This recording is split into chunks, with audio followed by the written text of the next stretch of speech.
North Korea says considering missile strike near Guam. North Korea says it is considering missile strikes near the U.S. Pacific territory of Guam, just hours after President Donald Trump threatened Pyongyang with fire and fury. The North's official news agency said it was mulling a plan to fire medium to long-range rockets around Guam, where U.S. strategic bombers are based. The statement marks a sharp rise in rhetoric between the two countries. The UN recently approved further economic sanctions against the country. President Trump's comments followed a media report that claimed the North had made a nuclear warhead small enough to fit inside its missiles. The Washington Post report, which cited U.S. intelligence officials, suggests North Korea is developing nuclear weapons capable of hitting the U.S. at a much faster rate than expected. The North's official Korean Central News Agency, KCNA, said its military was carefully examining the operational plan for making an enveloping fire at the areas around Guam with medium to long-range strategic ballistic rocket Hwasong-12.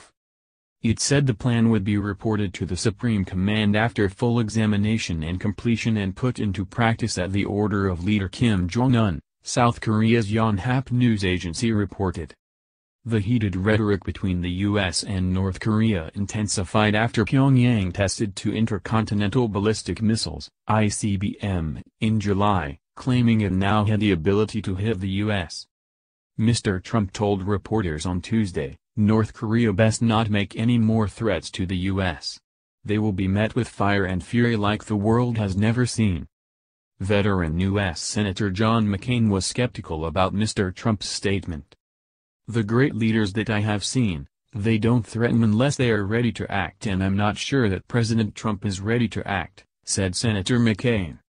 Donald Trump said that North Korean leader Kim Jong-un has been very threatful, beyond a normal statement. So he responded with language that goes well beyond a normal statement for any U.S. president. Perhaps Mr. Trump believes that no hyperbolic threats should go unmatched or that apocalyptic warnings are the only ones the North Korean leadership will understand. Perhaps he, intentionally or not, is pursuing a Nixonian madman-style foreign policy, where adversaries will tread lightly to avoid triggering the wrath of an unpredictable U.S. commander-in-chief.